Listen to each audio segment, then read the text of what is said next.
A tragedy in Bangladesh as the relentless monsoon rains have appeared to wreak havoc in the entire country.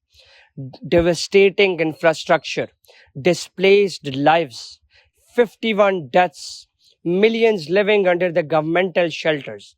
This had been the life in Bangladesh lately, as these relentless monsoon rains have appeared to create as much devastation as it was possible.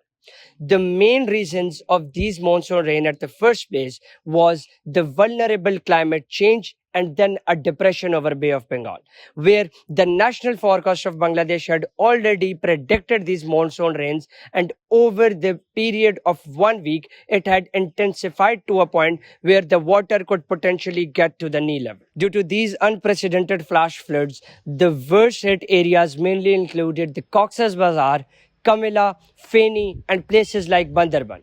More importantly, out of the 51 deaths reported in these devastating floods, 28 deaths were solely reported in Cox's Bazar. Cox's Bazar, one needs to realize, is the largest refugee settlement where Rohingya community is presiding for years and years.